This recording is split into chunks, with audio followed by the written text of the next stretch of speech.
Marie Tudor naît le 18 février 1516 au palais de Greenwich. Henri VIII accueille sa fille avec joie et l'appelle sa perle du monde. Mais cette tendresse cache déjà une amertume. Le roi voulait un fils. Cette petite fille représente son échec dynastique face à sa femme Catherine d'Aragon, qui a perdu 3 garçons et subi plusieurs fausses couches dévastatrices. La petite Marie grandit dans le luxe mais aussi dans l'ombre de cette déception paternelle. Henri la couvre de cadeaux somptueux, lui offre les meilleurs précepteurs d'Europe, organise pour elle des fêtes grandioses. Pourtant, derrière ces attentions se cache une frustration grandissante. Chaque jour qui passe sans héritier mâle transforme l'amour du roi en ressentiment. À 11 ans, Marie maîtrise parfaitement le latin, le français, l'espagnol et l'italien. Elle joue du virginal, danse avec grâce, brode avec art. Sa mère Catherine d'Aragon, princesse espagnole profondément pieuse, lui inculque une dévotion catholique absolue. Marie apprend à voir dans la messe quotidienne, la confession régulière et la vénération des saints, les piliers de l'existence humaine. Cette éducation religieuse rigide façonne son caractère. Pour Marie, il n'existe qu'une seule vraie foi, le catholicisme romain. Tout le reste n'est qu'hérésie damnable. Cette conviction, ancrée dès l'enfance par sa mère adorée, ne la quittera jamais. Elle deviendra plus tard l'arme de sa vengeance contre un monde qui l'a trahi. Henri VIII commence à regarder ailleurs. Anne Boleyn, dame d'honneur de Catherine, attire ses regards. Cette brunette piquante de 25 ans refuse de devenir sa maîtresse et exige le mariage. Pour l'épouser, Henri doit annuler son union avec Catherine. Rome refuse catégoriquement cette demande qui remettrait en cause la doctrine du mariage chrétien. En 1533, tout bascule. Henri VIII épouse secrètement Anne Boleyn enceinte et rompt définitivement avec Rome. Il se proclame chef suprême de l'Église d'Angleterre, créant ainsi l'anglicanisme. Cette révolution religieuse transforme Marie, jusqu'alors princesse héritière respectée, en bâtarde sans droit. Le Parlement vote l'acte de succession, qui écarte officiellement Marie de la lignée royale. Du jour au lendemain, cette adolescente de 17 ans perd son titre, ses privilèges, son avenir. Pire encore, Henri exige qu'elle reconnaisse l'illégitimité de sa propre naissance et la nullité du mariage de ses parents. Marie refuse catégoriquement. Cette rébellion déclenche la fureur paternelle. Henri la prive de sa maison princière, licencie ses serviteurs, confisque ses biens. La fille du roi d'Angleterre devient simple dame de compagnie d'Élisabeth, la fille d'Anne Boleyn, âgée de quelques mois. L'humiliation est totale et calculée. Marie, qui régnait sur sa propre cour, doit désormais porter les langes de sa demi-sœur, changer ses couches, bercer ses nuits. Cette inversion des rôles la marque à vie. Chaque geste de service envers Élisabeth nourrit une rancœur qui grandira avec les années. Sa mère Catherine, répudiée et bannie loin de Londres, meurt en 1536 dans la solitude et l'amertume. Marie, interdite de lui rendre visite, ne peut même pas assister aux funérailles. Cette séparation forcée et cette mort dans l'isolement créent une blessure béante dans le cœur de la jeune fille. Elle attribue la mort de sa mère aux machinations d'Anne Boleyn et de ses partisans protestants. La même année, Anne Boleyn finit décapitée pour adultère et trahison. Marie assiste à cette chute avec une satisfaction secrète.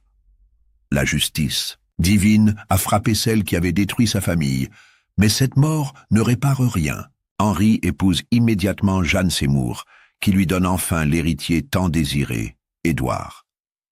Jeanne meurt en couche, laissant un nouveau-né fragile sur le trône d'Angleterre. En 1543, Marie retrouve officiellement sa place dans l'ordre de succession grâce au 3e acte de succession. Elle héritera du trône après Édouard, mais avant Élisabeth. Cette reconnaissance tardive ne guérit pas ses blessures. Au contraire, elle alimente sa détermination à effacer un jour les réformes protestantes de son père et de son demi-frère. Sous le règne d'Édouard VI, l'Angleterre s'enfonce dans le protestantisme radical. Les messes sont interdites. les prêtres autorisés à se marier, les images saintes détruites, les reliques brûlées. Le duc de Somerset puis le duc de Northumberland, régent du jeune roi, imposent une réforme religieuse drastique qui horrifie Marie. Dans sa chapelle privée de Newhall, Marie continue d'entendre la messe traditionnelle, bravant ouvertement les nouvelles lois religieuses. Cette résistance silencieuse mais obstinée lui vaut des remontrances répétées du conseil privé. Édouard VI lui-même, endoctriné par ses conseillers protestants, exige que sa sœur renonce à ses superstitions papistes. Ces pressions constantes forgent le caractère inflexible de Marie. Chaque interdiction devient pour elle une mission divine. Chaque prêtre chassé, chaque église saccagée, chaque crucifix brisé renforce sa conviction que Dieu l'a choisi pour restaurer la vraie foi en Angleterre. Elle commence à voir dans les protestants non pas des chrétiens aux convictions différentes, mais des hérétiques dangereux qui souillent la terre anglaise. En 1550, la situation devient si tendue que Marie tente même de s'enfuir vers les Pays-Bas espagnols avec l'aide de son cousin l'empereur Charles Quint. Un navire l'attend au large de Maldon dans l'Essex. Mais au dernier moment, elle renonce à fuir. Cette lâcheté supposée la marquera. Elle jure de ne plus jamais reculer face à l'adversité. Les années passent et Marie vieillit sans se marier. À 35 ans, elle reste célibataire, vouée corps et âme à sa mission de restauration catholique. Cette frustration sentimentale et sexuelle ajoute une dimension psychologique troublante à son fanatisme religieux. N'ayant pas d'enfant à chérir, elle reportera plus tard toute son affection maternelle contrariée sur l'Église catholique qu'elle considère comme sa seule vraie famille. Le 6 juillet 1553, Édouard VI meurt de tuberculose à 15 ans. Manipulé sur son lit de mort par le duc de Northumberland, régent ambitieux, le jeune roi a rédigé un testament qui écarte Marie et Élisabeth de la succession au profit de Lady Jane Grey, arrière-petite-fille d'Henri VII par sa mère. Cette décision viole ouvertement la volonté d'Henri VIII et le droit anglais, mais elle arrange parfaitement les protestants terrifiés par le retour annoncé du catholicisme. Jane Grey, âgée de seulement 16 ans, est une protestante convaincue et cultivée, parlant couramment le grec et le latin. Northumberland a marié cette jeune fille à son propre fils, Lord Guilford Dudley, faisant d'elle l'instrument involontaire de ses ambitions dynastiques. Le 10 juillet 1553, Jane Grey est proclamée reine d'Angleterre, dans la grande salle de la Tour de Londres. La cérémonie se déroule dans une atmosphère pesante. Jane elle-même semble écrasée par le poids de cette couronne qu'elle n'a jamais désirée. Certains témoins rapportent qu'elle a fondu en larmes en apprenant sa désignation. À Kenning Hall, dans le Norfolk, Marie apprend la nouvelle avec stupéfaction puis colère. Cette femme de 37 ans, qu'on croyait résignée à son sort de vieille fille délaissée, révèle soudain une énergie et une détermination redoutables. Elle refuse catégoriquement de se laisser dépouiller une seconde fois de ses droits légitimes. Marie écrit immédiatement aux nobles des comtés de l'Est pour réclamer leur soutien.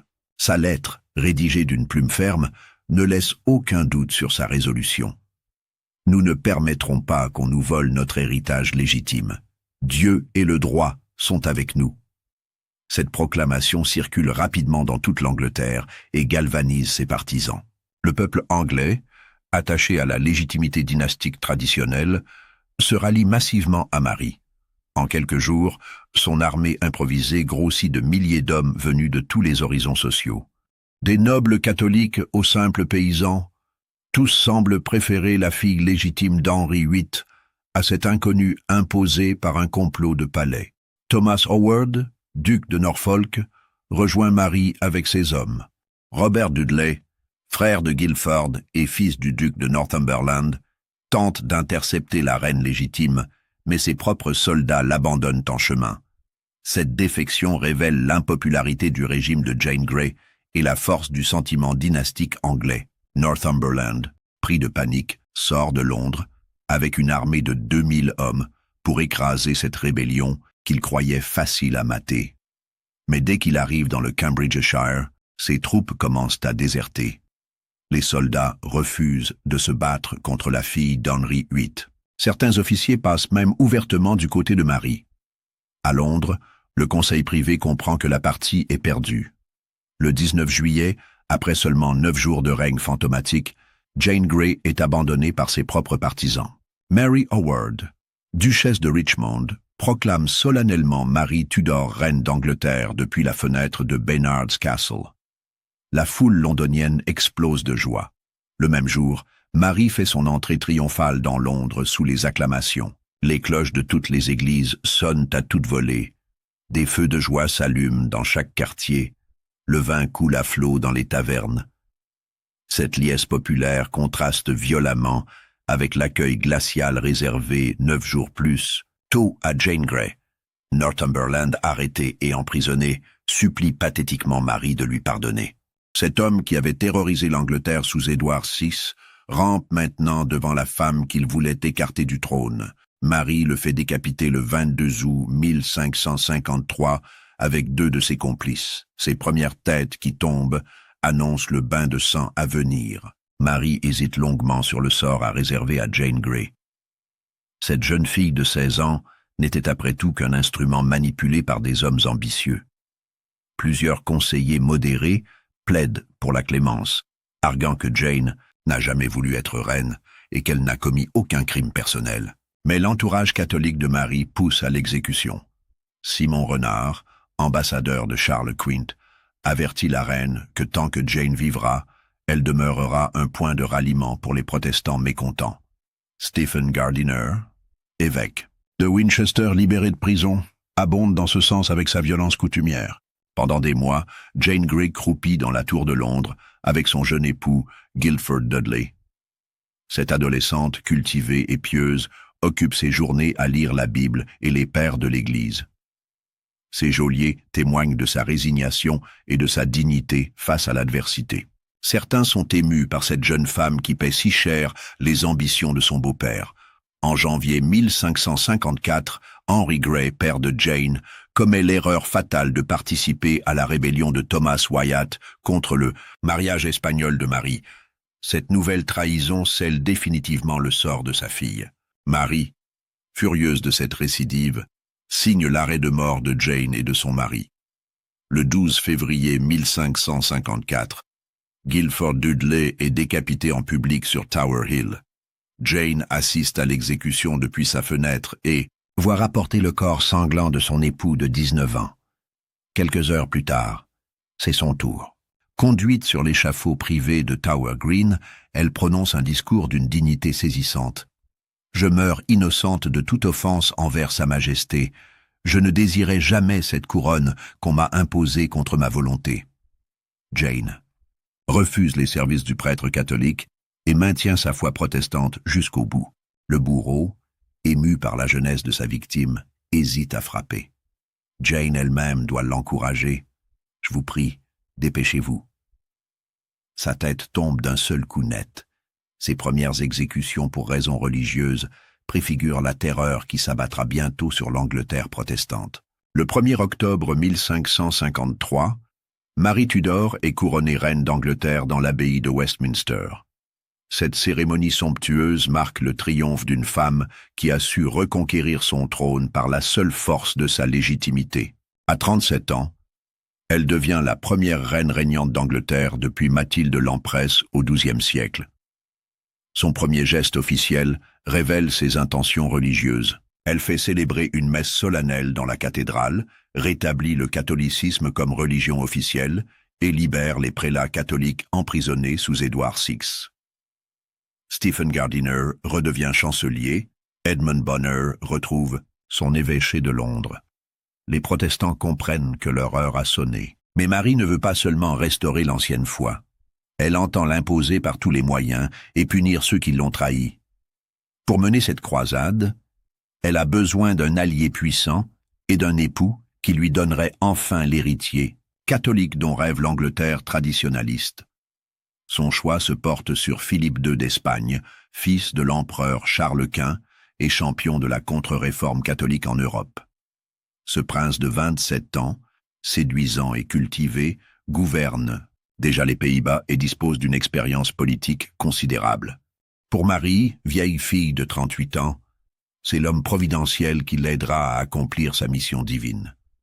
Mais cette union terrifie les Anglais qui craignent de tomber sous la domination espagnole. L'Espagne de Charles Quint est la grande puissance européenne, maîtresse de l'Amérique et de ses trésors. Les Anglais redoutent de devenir une simple province de cet empire colossal. Des émeutes éclatent à Londres dès l'annonce des négociations matrimoniales. Thomas Wyatt le Jeune, gentilhomme du Kent et fils du poète célèbre, organise une rébellion armée en janvier 1554. 3000 hommes marchent sur Londres pour empêcher ce mariage maudit. Wyatt proclame que les Anglais ne doivent pas accepter la servitude espagnole et que Marie doit épouser un compatriote. Marie fait preuve d'un courage personnel remarquable. Alors que ses conseillers lui conseillent de fuir la capitale, elle se rend à Guildhall et harangue la foule londonienne. « Je suis votre reine légitime, et je ne laisserai pas des rebelles dicter ma conduite. Si mon mariage vous déplaît, rappelez-vous que je préfère mourir célibataire plutôt que d'épouser contre mon gré. » Cette détermination galvanise ses partisans. L'armée royale, commandée par le vieux duc de Norfolk, écrase facilement les rebelles mal organisés. Wyatt, capturé, est décapité avec une centaine de ses complices. Cette répression sanglante donne un avant-goût de la brutalité du règne qui commence. Le mariage a lieu le 25 juillet 1554 dans la cathédrale de Winchester, ville symbolique du catholicisme anglais. Philippe II, arrivé quelques jours plus tôt, accompagné d'une suite de 4000 Espagnols, découvre une épouse vieillie et aigrie dont il a vu le portrait flatté par le Titien. La différence d'âge, 11 ans, se voit cruellement. Marie, à 38 ans, a le teint brouillé et les traits tirés par les épreuves. Ses cheveux roux commencent à grisonner, ses dents se gâtent, sa myopie s'aggrave. Face à elle, Philippe resplendit de jeunesse et de prestance. Ce prince accompli parle plusieurs langues, joue de la guitare, compose des vers. Malgré ces différences, Marie tombe éperdument amoureuse de son jeune époux. Pour la première fois de sa vie, cette vieille fille frustrée découvre les émois de la passion. Elle couvre Philippe de cadeaux somptueux, bijoux, tapisseries, chevaux arabes. Cette générosité excessive amuse la cour espagnole qui voit dans la reine anglaise une vieille femme pathétique. Philippe, lui, ne ressent aucun sentiment pour sa femme. Il ne voit en elle qu'un instrument politique pour étendre l'influence espagnole en Europe du Nord. Ses lettres à son père, Charles Quint, révèlent sa froideur. La reine m'aime plus que je ne saurais le dire, mais elle n'est point belle et paraît plus vieille que son âge. Cette cruauté masculine blesse profondément Marie, qui aspire à être aimée pour elle-même. Philippe apporte avec lui des conseillers espagnols, experts en répression religieuse.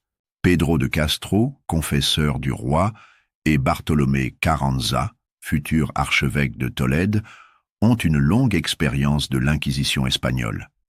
Ils conseillent à Marie d'adopter les méthodes qui ont fait leur preuve en Espagne. Interrogatoire, systématique, délation organisée, bûcher public. En novembre 1554, le cardinal Reginald Pole arrive de Rome comme légat pontifical pour réconcilier officiellement l'Angleterre avec l'Église catholique. Ce cousin de Marie, qui a passé 20 ans en exil, apporte avec lui l'autorité papale et l'expérience de la contre-réforme italienne. Ensemble, Marie, Philippe et Paul préparent méthodiquement la grande persécution qui va ensanglanter l'Angleterre. Le 20 janvier 1555 marque le point de non-retour. Le Parlement, sous la pression conjuguée de Marie et de Philippe, rétablit les anciennes lois médiévales contre l'hérésie.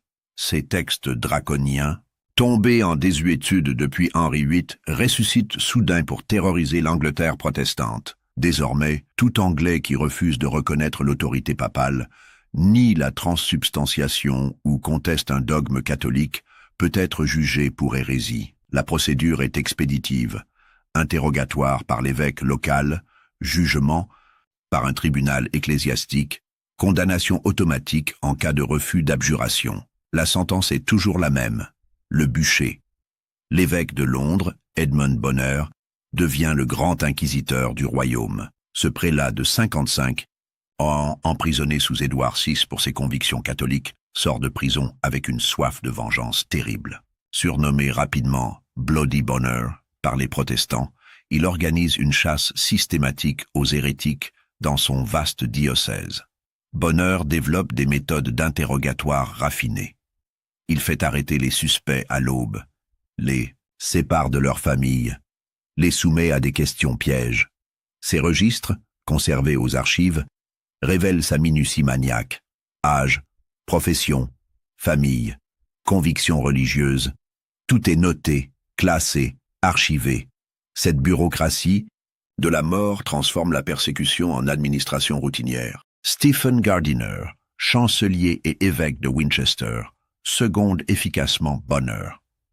Ce théologien de 70 ans, formé à Cambridge, connaît parfaitement les subtilités doctrinales qui permettent de confondre les hérétiques. Il rédige personnellement les interrogatoires types utilisés dans tout le royaume. Sa dialectique implacable pousse de nombreux protestants au désespoir. Marie supervise personnellement cette campagne d'extermination. Elle lit chaque rapport d'arrestation, étudie les profils des accusés, décide qui mérite la clémence et qui doit mourir. Ses annotations manuscrites sur les dossiers révèlent son investissement personnel. Hérétique obstiné à brûler, peut abjurer si pressé, exemple à faire pour terroriser les autres. John Rogers ouvre le sinistre défilé des victimes. Ce prédicateur de 50 ans, traducteur de la Bible anglaise sous le pseudonyme de Thomas Matthew, devient le premier protestant brûlé vif du règne de Marie le 4 février 1555. Père de 11 enfants, il refuse jusqu'au bout d'abjurer sa foi malgré les supplications de sa femme. Conduit au bûcher de Smithfield devant des milliers de spectateurs, Rogers fait preuve d'un courage qui impressionne même ses bourreaux. Il récite des psaumes pendant qu'on l'attache au poteau, bénit la foule, pardonne à ses persécuteurs. Ces derniers mots résonnent dans le silence. Je remets mon âme entre les mains de Dieu mon Créateur. Les flammes qui consument son corps embrassent aussi l'Angleterre protestante. Cette première exécution religieuse depuis des décennies traumatise l'opinion publique. Même les catholiques modérés s'interrogent sur l'opportunité de ces méthodes extrêmes. Mais Marie, loin d'être ébranlée, y voit la confirmation de sa mission divine. 4 jours plus tard, Lawrence Saunders subit le même sort à Coventry. Ce recteur de 40 ans, diplômé d'Eton et de Cambridge, avait prêché contre la messe catholique sous Édouard VI. Arrêté dès l'avènement de Marie, il refuse obstinément de se rétracter. Sa mort provoque des émeutes dans le Warwickshire que l'armée royale réprime dans le sang. Le 9 février 1555, double exécution particulièrement symbolique. John Hooper, évêque de Gloucester, et Roland Taylor, recteur de Hadlake dans le Suffolk, brûlent simultanément. Ces 2 hommes respectés incarnent le protestantisme anglais dans ce qu'il a de plus noble, érudition théologique, dévouement, pastoral, intégrité morale. L'agonie de Hooper marque durablement les esprits. Le bois vert et humide de février brûle mal. Les flammes l'effleurent sans le tuer rapidement. Il met plus d'1 heure à mourir dans des souffrances atroces, hurlant de douleur sous les yeux horrifiés de la foule. Les bourreaux doivent rajouter du combustible à 3 reprises avant que la mort ne le délivre. Cette torture publique horrifie même les partisans de Marie. Alfonso de Castro, confesseur espagnol de Philippe II, condamne publiquement ces exécutions cruelles qui risquent de provoquer une révolte. Simon Renard, ambassadeur de Charles Quint, met en garde la reine contre les conséquences de cette politique brutale. Mais Marie reste sourde à ces critiques. Elle lit avidement les rapports d'exécution que lui envoient ses évêques. Chaque détail l'intéresse. L'attitude des condamnés, leurs dernières paroles, la réaction de la foule, l'efficacité du bûcher. elle tient une comptabilité macabre de ses victimes, comme un chasseur compte ses trophées. Les arrestations se multiplient dans tout le royaume. Bonheur fait emprisonner des centaines de suspects dans les geôles de Londres. Les prisons de Newgate, de la Flotte, du Comptoir débordent de protestants en attente de jugement. Les conditions de détention sont atroces, promiscuité, saleté, mauvaise nourriture, humidité. Beaucoup meurent avant même d'être jugés. Marie développe des stratégies psychologiques raffinées pour briser la résistance. Elle fait arrêter des familles entières pour créer des chantages affectifs. Les époux sont séparés, les enfants menacés, les parents torturés moralement. Cette méthode vise à obtenir des conversions massives par la terreur plutôt que des martyrs qui galvaniseraient la résistance. Robert Smith, jeune prêtre de 25 ans, est arrêté avec sa femme enceinte et leurs 2 enfants en bas âge. Bonnet lui propose un marché cynique. Abjurer sa foi protestante et sa famille sera épargnée. Smith résiste pendant des semaines avant de céder. Cette conversion publique démoralise profondément les protestants londoniens qui perdent l'un de leurs pasteurs les plus respectés. Mais d'autres résistent héroïquement. William Hunter, apprenti tisserand de 19 ans, refuse d'assister à la messe malgré les menaces. Arrêté à Brentwood dans l'Essex, il subit des interrogatoires impitoyables. Bonheur en personne tente de le convertir, alternant promesses et menaces. Le jeune homme tient bon et brûle le 26 mars 1555 sous les yeux de sa mère éplorée. Ces exécutions de très jeunes gens choquent particulièrement l'opinion. La tradition anglaise protège la jeunesse et répugne à voir des adolescents mourir dans les flammes. Même les catholiques convaincus commencent à critiquer les excès de leur reine.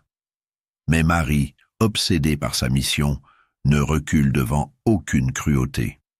Le 16 octobre 1555, Marie frappe un grand coup en organisant l'exécution publique simultanée de Hugh Latimer et Nicholas Ridley, 2 figures emblématiques du protestantisme anglais. Ces évêques respectés, emprisonnés depuis 2 ans dans la sinistre prison de Bocardo à Oxford, brûlent ensemble devant le collège de Balliol sous les yeux de centaines de spectateurs venus de tout le royaume. Hugh Latimer, près de 70 ans, ancien évêque de Worcester, affronte la mort avec un courage qui impressionne même ses bourreaux.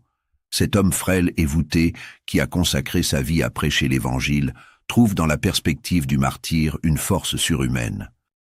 Attaché au même poteau que son ami Nicholas Ridley, il lui lance ces mots devenus légendaires. « Courage, maître Ridley, soyez un homme. Nous allumerons aujourd'hui une telle chandelle en Angleterre qu'elle ne s'éteindra jamais.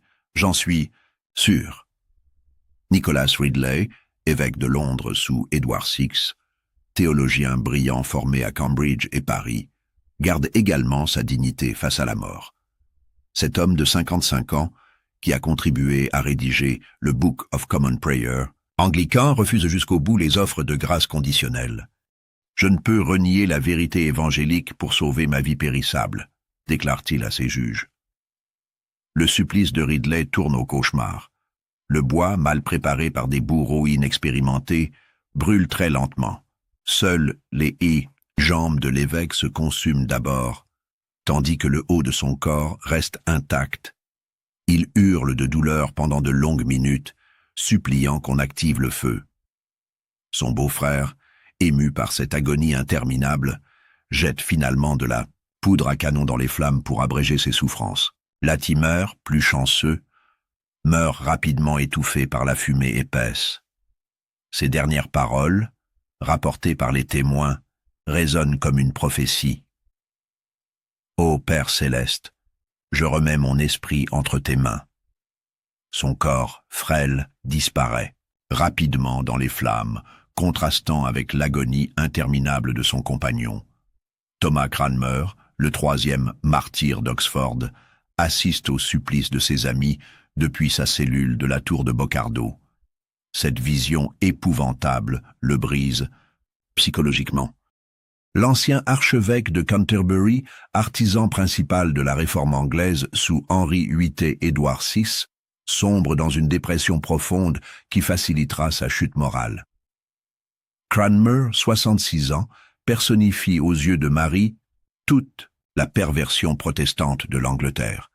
C'est lui qui a annulé le mariage de ses parents, lui qui a couronné Anne Boleyn, lui qui a imposé le Book of Common Prayer.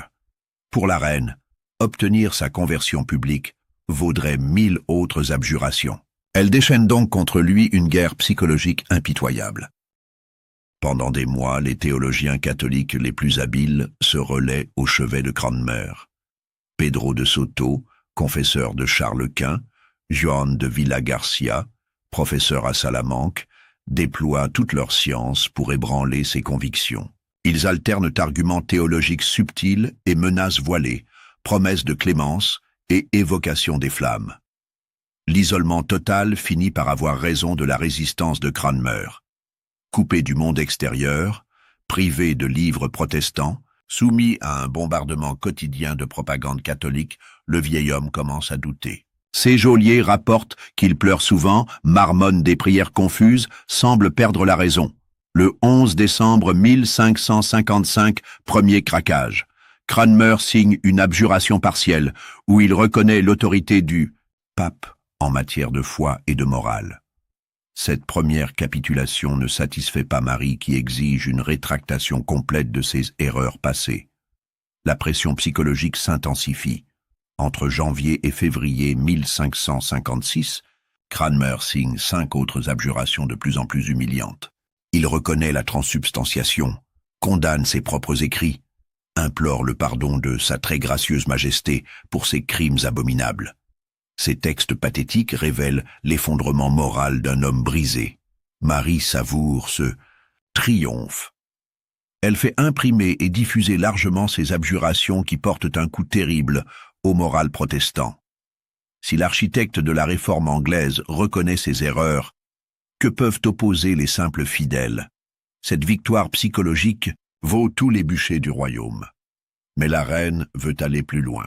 Elle organise une cérémonie d'abjuration solennelle le 21 mars 1556 dans l'église universitaire Sainte-Marie d'Oxford. Cranmer doit y lire sa rétractation finale devant une assemblée de dignitaires catholiques venus de toute l'Europe. Cette mise en scène grandiose couronnera l'œuvre de restauration catholique. Le matin de l'exécution, Cranmer reçoit la visite du docteur Cole, prévôt d'Eton, qui lui remet le texte de l'abjuration définitive. L'ancien archevêque semble résigné, presque indifférent. Il demande seulement l'autorisation d'ajouter quelques mots personnels à la fin du discours officiel. Cette requête paraît anodine et Cole l'accepte. À 9 heures, l'église Sainte-Marie se remplit d'une foule bigarrée. Professeurs d'Oxford, dignitaires catholiques, ambassadeurs étrangers, simples curieux se pressent pour assister à ce spectacle unique. Marie elle-même suit la cérémonie depuis Londres, grâce à des messagers spéciaux qui font la navette entre Oxford et la capitale. Cranmer arrive encadré de gardes, voûté par l'âge et les épreuves. Cet homme qui dominait autrefois l'Église d'Angleterre ressemble maintenant à un vieillard brisé.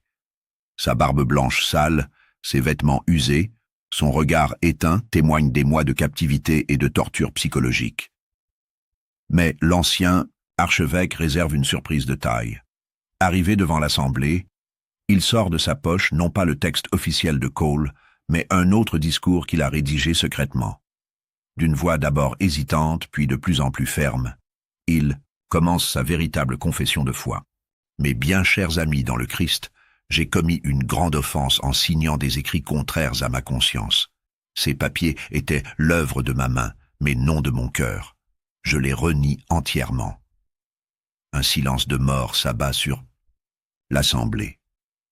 Les dignitaires catholiques, pétrifiés, n'osent interrompre ce revirement spectaculaire. Cranmer continue d'une voix de plus en plus forte. Quant au pape, je le refuse comme ennemi du Christ et antéchrist, avec toutes ses fausses doctrines. Et quant au sacrement de l'autel, je crois ce que j'ai enseigné dans mes livres contre l'évêque de Winchester et autres. La stupéfaction gagne les rangs catholiques. Ce vieil homme qu'il croyait définitivement brisé retrouve soudain une énergie surhumaine.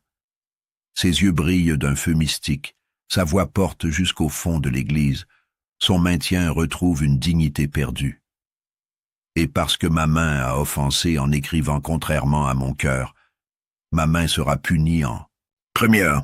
Quand je viendrai au feu, elle brûlera la première avant que mon corps soit touché. Ces mots provoquent un tumulte indescriptible. Les prêtres se précipitent vers Cranmer pour l'empêcher de continuer. Les gardes tentent de le saisir. Mais il est trop tard. Le mal est fait. Cette résurrection spirituelle spectaculaire transforme instantanément la défaite de Cranmer en victoire posthume. Les protestants présents pleurent de joie. Les catholiques hurlent de rage. Le plan soigneusement orchestré par Marie s'effondre en quelques minutes. Traîné immédiatement vers le bûcher préparé dans Broad Street, Cranmer retrouve toute sa détermination. Il marche d'un pas ferme vers les flammes, récite des prières à haute voix, bénit la foule protestante qui l'acclame. Cette transformation stupéfie même ses bourreaux habitués aux lâchetés de dernière minute. Arrivé au poteau, Cranmer respecte sa promesse. Il tend résolument sa main droite vers les flammes naissantes en criant « Cette main indigne, cette main indigne ». Il maintient ce geste héroïque jusqu'à ce que le membre soit entièrement consumé, sans pousser un seul cri de douleur.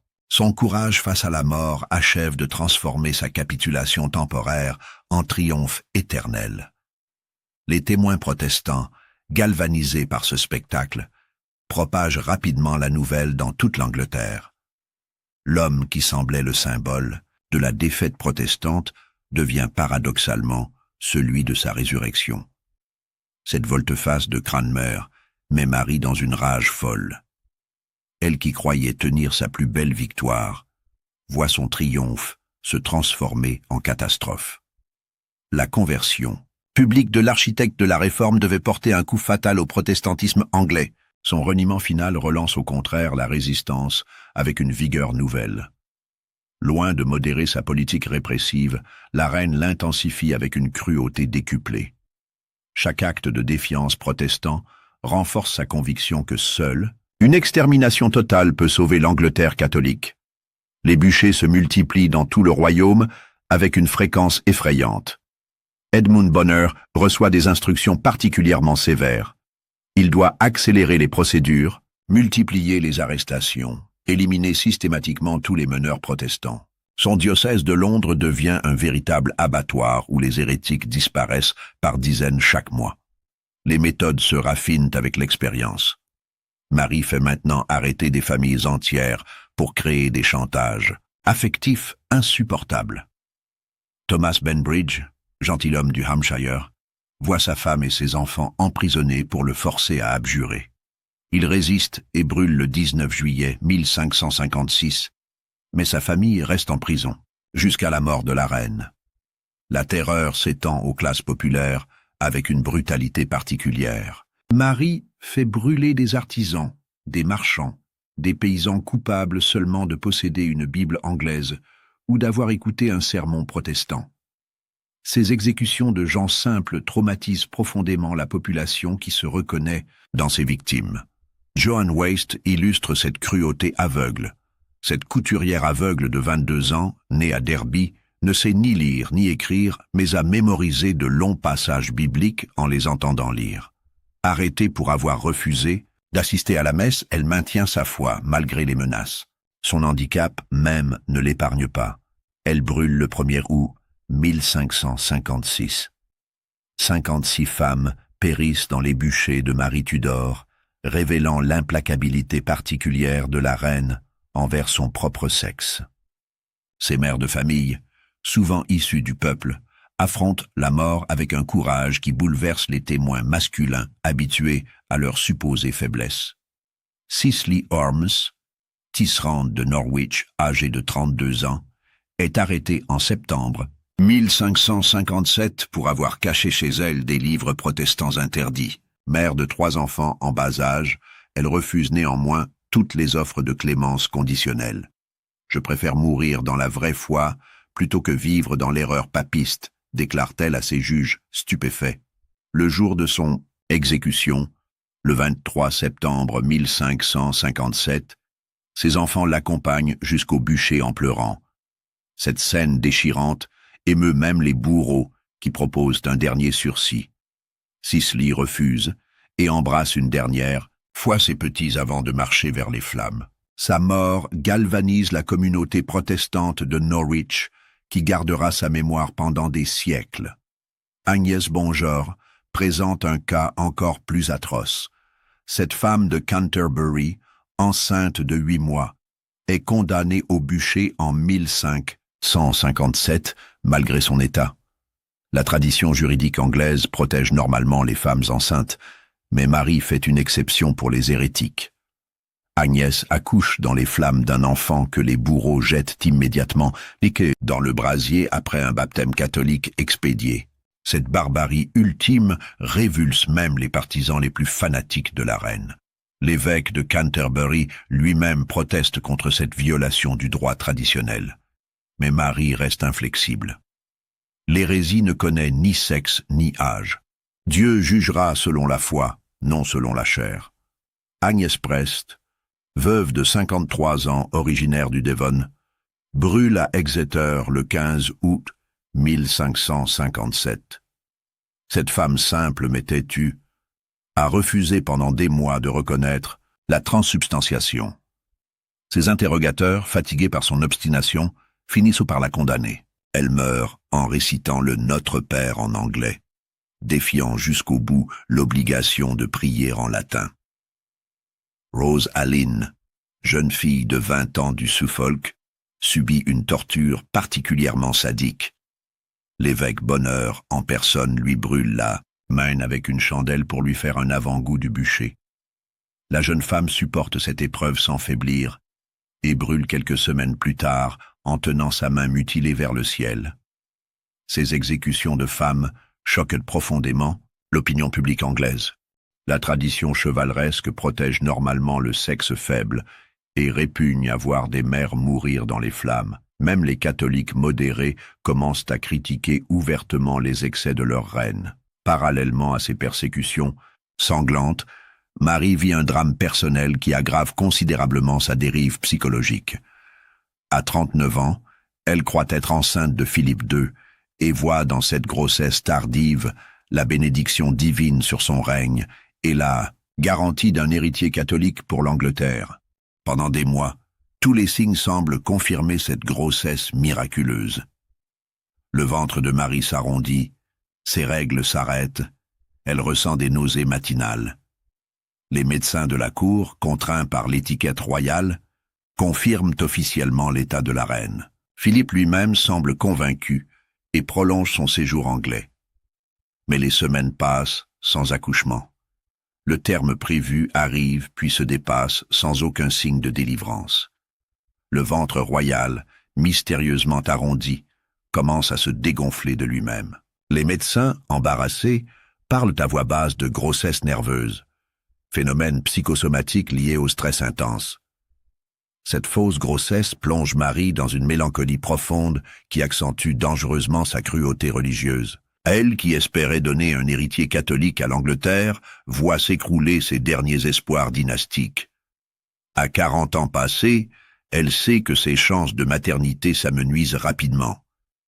Philippe, déçu par l'absence d'héritier et lassé par l'impopularité croissante de sa femme, retourne en Espagne en août 1556. Cette désertion conjugale brise le cœur de Marie, qui s'accroche désespérément à son époux.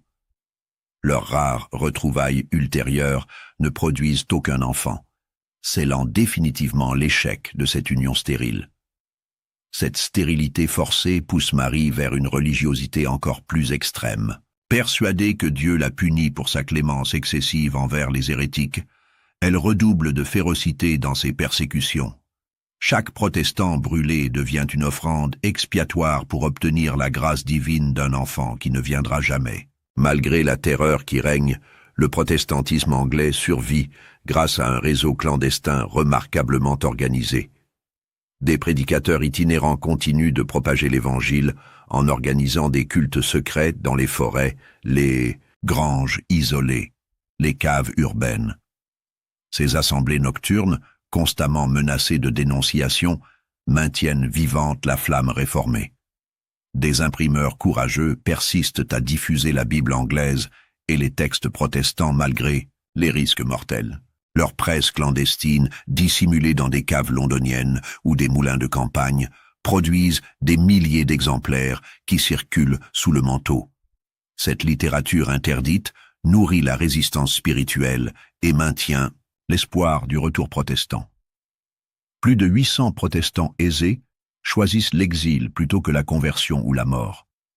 Ces exilés mariaux se réfugient principalement en Allemagne, en Suisse et aux Pays-Bas, où les autorités locales les accueillent favorablement. Ils y créent des communautés anglaises qui maintiennent vivantes les traditions réformées nationales. À Genève, sous la protection de Jean Calvin, s'établit la plus importante de ces communautés d'exilés. John Knox, le réformateur écossais, y prêche régulièrement devant des assemblées d'anglais émouvants. Ces réfugiés préparent activement leur retour futur en traduisant la Bible, rédigeant des pamphlets, formant de jeunes prédicateurs. John Fox, clerc protestant exilé en Allemagne, entreprend un travail de documentation systématique sur les persécutions mariales. Il collecte les témoignages des survivants, recueille les dernières paroles des martyrs, reconstitue minutieusement chaque exécution. Son futur livre des martyrs immortalisera les victimes de Marie Tudor et alimentera la haine protestante pendant des siècles. Cette diaspora développe une haine viscérale contre la reine persécutrice. Dans leurs pamphlets clandestins, ils la décrivent comme l'incarnation du mal, la Jézabel moderne, l'antéchrist femelle. Ces écrits virulents, qui circulent secrètement en Angleterre, sapent progressivement l'autorité royale et préparent psychologiquement le changement de règne. En 1557, les malheurs politiques s'ajoutent aux échecs religieux et personnels de Marie. La guerre contre la France, entreprise pour soutenir son époux Philippe II dans ses ambitions européennes, tourne rapidement au désastre militaire et diplomatique pour l'Angleterre. Cette guerre impopulaire oppose l'Angleterre et l'Espagne, coalisées contre la France d'Henri II. Marie a accepté ce conflit contre l'avis de son conseil privé pour complaire à Philippe et prouver sa dévotion conjugale. Mais les Anglais, traditionnellement hostiles aux aventures continentales coûteuses, supportent mal cette guerre espagnole. Le 7 janvier 1558, catastrophe ultime. Les troupes françaises du duc François de Guise s'emparent de Calais après un siège de quelques jours seulement. Cette place forte, possession anglaise depuis 211, symbolisait la grandeur européenne du royaume. Sa perte, directement liée au mariage espagnol impopulaire, achève de discréditer Marie aux yeux de ses sujets. Cette défaite humiliante brise le cœur patriote de la reine. Calais représentait pour elle l'héritage de ses ancêtres plantagenets et la preuve de la vocation continentale anglaise. Voir cette ville historique tomber aux mains françaises la plonge dans un désespoir qui aggrave encore son état de santé déjà précaire. Les Anglais accusent unanimement leur souveraine d'avoir sacrifié les intérêts nationaux à sa dévotion catholique et à son amour pour Philippe. Cette trahison supposée s'ajoute aux persécutions religieuses pour dresser un réquisitoire accablant contre le règne marial. Même les catholiques anglais les plus fidèles commencent à douter de leur reine. Marie sombre dans une mélancolie profonde qui confine à la dépression. Elle qui rêvait de restaurer la grandeur catholique de l'Angleterre voit son royaume affaibli, divisé, isolé diplomatiquement. Ses conseillers les plus lucides tentent de la convaincre de modérer ses persécutions pour réconcilier la nation, mais elle refuse obstinément tout compromis. L'année 1558 voit paradoxalement une recrudescence des exécutions religieuses, comme si Marie voulait accélérer son œuvre purificatrice avant la mort qu'elle sent approcher. Cette intensification de la terreur révèle l'aveuglement total d'une reine qui ne comprend pas que ses persécutions produisent l'effet inverse de celui recherché. 5 protestants brûlent ensemble à Canterbury le 10 mai 1558 dans une exécution collective particulièrement spectaculaire. 6 autres subissent le même sort à Lewes le 22 juin suivant. Ces hécatombes simultanées témoignent de l'industrialisation de la répression mariale et de sa dimension quasi-génocidaire. Thomas Benbridge, gentilhomme de Winchester âgé de 67 ans, est brûlé le 19 juillet 1558 pour avoir affirmé que les saints ne peuvent intercéder auprès de Dieu. Sa femme et ses enfants, contraints d'assister au supplice, voient leur père et époux disparaître dans les flammes en récitant le credo en anglais. Cette scène atroce, reproduite des centaines de fois à travers l'Angleterre, marque durablement l'inconscient collectif national. Richard Woodman, fermier du Sussex, brûle avec 9 compagnons à Lewes le 22 juin 1557, dans la plus importante exécution collective du règne. Cet homme simple mais obstiné avait osé critiquer publiquement la messe catholique. Son martyre galvanise les communautés rurales protestantes du sud de l'Angleterre qui garderont sa mémoire pendant des générations. Les dernières victimes de Marie Tudor périssent en novembre 1558, quelques jours seulement avant la mort de la reine. Cette persistance jusqu'au bout révèle l'obsession morbide de Marie pour ses persécutions. Même, agonisante dans son lit de St. James, elle continue de signer des arrêts de mort contre les hérétiques avec une détermination qui glace ses propres conseillers. Le bilan final de cette terreur organisée dépasse l'entendement. 284 protestants brûlés vifs en 4 années de règne, soit environ 1 mort tous les 5 jours ouvrables. À ce chiffre officiel s'ajoutent les victimes mortes en prison, les exilés contraints de fuir leur patrie, les familles brisées par la répression. Cette saignée traumatise l'Angleterre pour des siècles et inocule une méfiance viscérale envers le catholicisme. Le 17 novembre 1558, Marie Tudor s'éteint au palais de St. James dans d'atroces souffrances. Elle n'a que 42 ans, mais paraît en avoir 20 de plus, tant les épreuves l'ont vieilli prématurément. Les médecins de l'époque évoquent un cancer de l'utérus ou une épidémie de grippe, mais les contemporains les plus lucides savent qu'elle est morte de chagrin et d'amertume. Ces dernières paroles révèlent l'ampleur de son désespoir final. Quand on ouvrira mon corps après ma mort, on trouvera gravé sur mon cœur le nom de Calais. Cette obsession géopolitique masque mal l'échec plus profond de son règne et de sa vie. Elle qui voulait sauver l'Angleterre du protestantisme lègue un royaume plus anticatholique et plus divisé que jamais. Sa mort déclenche immédiatement une explosion de joie populaire qui mesure son impopularité.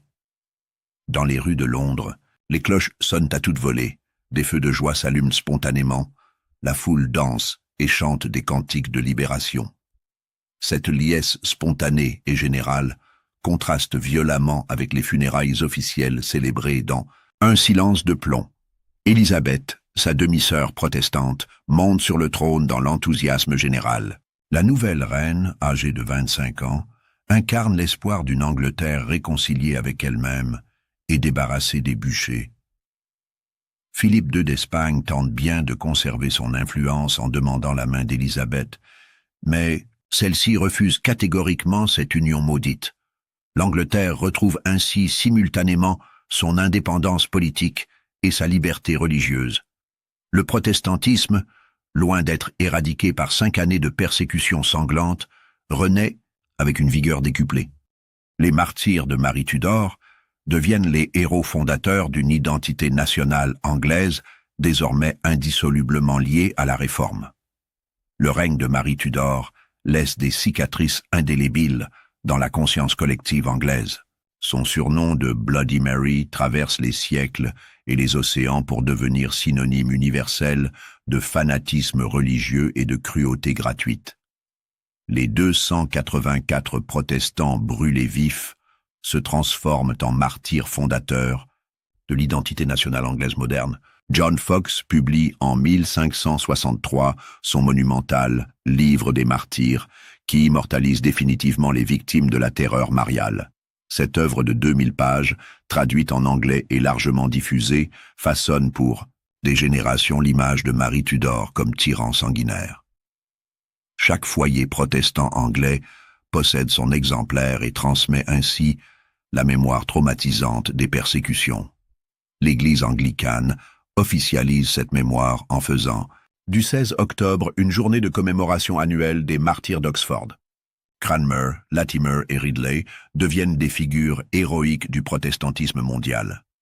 Leurs dernières paroles sont gravées sur des monuments, leurs portraits ornent les églises, leurs écrits théologiques nourrissent la doctrine réformée. Cette sacralisation posthume des victimes contribue durablement à diaboliser le catholicisme aux yeux des Anglais. Pendant des siècles, les papistes sont automatiquement suspectés de vouloir rétablir les bûchers et la terreur religieuse. Cette phobie anticatholique empoisonne la politique britannique jusqu'au XXe siècle et justifie toutes les discriminations. Paradoxalement, Marie Tudor prépare ainsi involontairement le triomphe définitif du protestantisme anglais. Ces persécutions, loin d'extirper l'hérésie comme elle l'espérait, la renforcent en créant des martyrs inoubliables. Élisabeth Ier n'aura plus qu'à cueillir les fruits de cette répression contre-productive en se posant habilement en libératrice des consciences opprimées. Marie Tudor croyait sincèrement servir Dieu en brûlant les hérétiques protestants. Elle pensait sauver l'Angleterre en restaurant le catholicisme par la force brutale. Cette conviction religieuse absolue rend sa cruauté plus terrible encore, car elle agissait au nom du bien suprême en commettant le mal absolu. Son échec total et définitif prouve l'impossibilité fondamentale d'imposer une foi par la violence organisée. Ces 284 victimes, loin de terroriser les protestants anglais, les galvanisent et alimentent leur résistance avec une énergie nouvelle. Chaque bûcher allumé attise paradoxalement la flamme spirituelle qu'elle voulait éteindre à tout prix. L'histoire a rendu son verdict implacable.